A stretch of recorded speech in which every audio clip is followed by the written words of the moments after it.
Good day, I'm Engineer Roland Kenneth Corpus. So, this is the introduction of the lesson 6. Pang-anim na ba tayo na topic?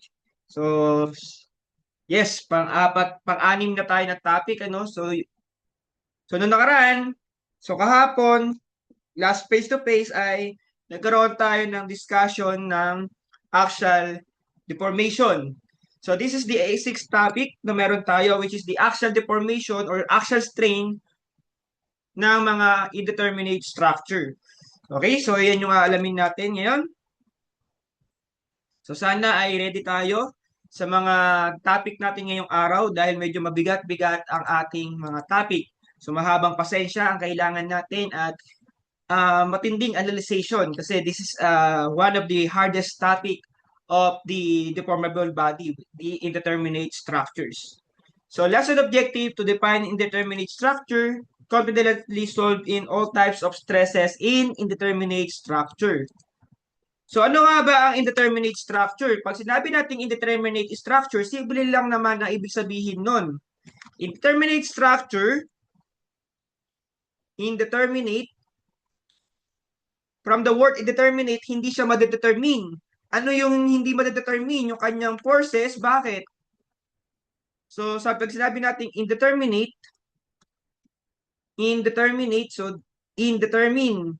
So, ibig sabihin, hindi mo siya malalaman. Ano yung pinapatungkol niya dito? Yung kanyang mga internal forces using three equilibrium equation. So, ibig sabihin, hindi mo na magagamit alone yung three equilibrium equation. So, hindi na siya sapat para malaman yung ating mga indeterminate structure. So, kahit mag-solve tayo ng using three equilibrium equation, hindi natin mahahanap yung ating internal forces. Kasi nga, indeterminate yung ating structure. Masyado tayong maraming unknown para magamit yung three equation equilibrium. So, by the way, three equilibrium equation ay ginagamit lang natin. So, ginagamit natin ng three equilibrium equation sa mga determinate structure para malaman yung mga internal reaction natin. So, nagagamit natin yan kapag meron lang tayong three unknowns. So, nagsabihin nun, pag meron tayong pin and roller, meron tayong tatlong unknown. So, basta maximum of three unknowns, pwede nating magamit yung indeterminate. Pag lumabas tayo sa tatlong unknown, hindi na natin magagamit ngayon yung ating three equilibrium equation. So, yan yung ating indeterminate structure. Okay? So, meron tayong guides na binigay sa inyong handout. So, i-present ko lang yung ating guide sa ating handouts. So, ito yung guides natin, Paano ba tayo nagsisolve ng indeterminate structure? Una is to create FBD. Determine the equation in the internal forces using 3E. So, sir, akala ko ba hindi na sapat ito? Kailangan pa rin natin yung 3 equilibrium equation.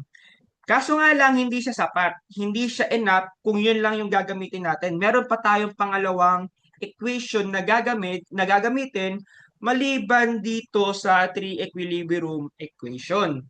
So, yun yung ating first step pa din.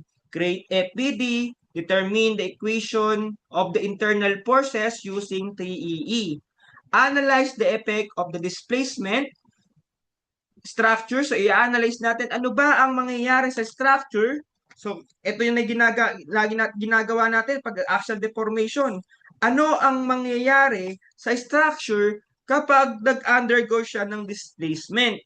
So, marami tayong multiple na ginawa nung axial deformation. Nandyan yung nagkaroon tayo ng triangular, nagkaroon tayo ng trapezoidal deformation. So, yun yung ina-analyze natin.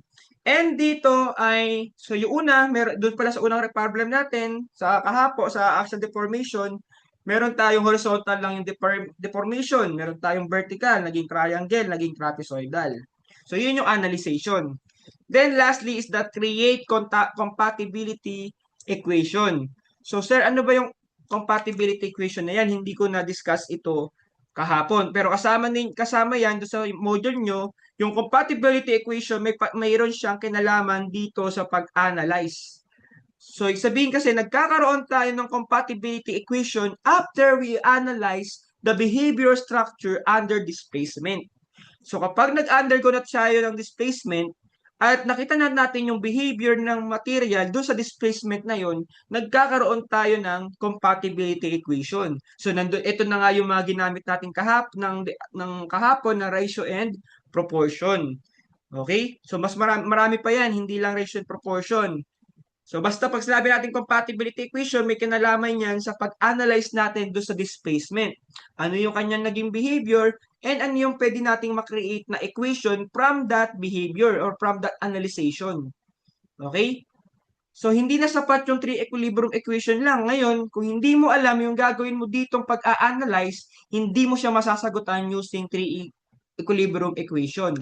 Nakasalalay, yung answer natin dito sa indeterminate structure, dito sa compatibility equation, dito sa pag-analyze natin ng effect ng displacement doon sa ating material.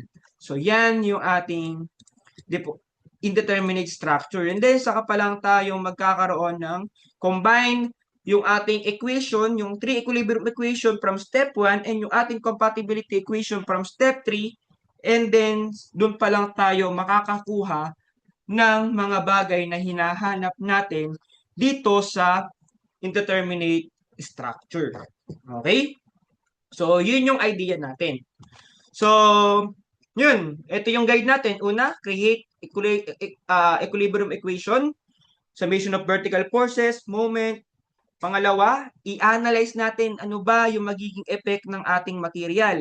Kapag na-analyze na natin yung magiging effect ng ating material, and then saka pa lang tayo makaka-create ng compatibility equation from that equation or from that scenario. So, dun pa lang tayo magkakaroon ng deformation ay ng compatibility equation. So, step 4, pagko-combine natin yung step 1 and step number 3. So, yun yung magiging idea natin doon. Okay? So, yun.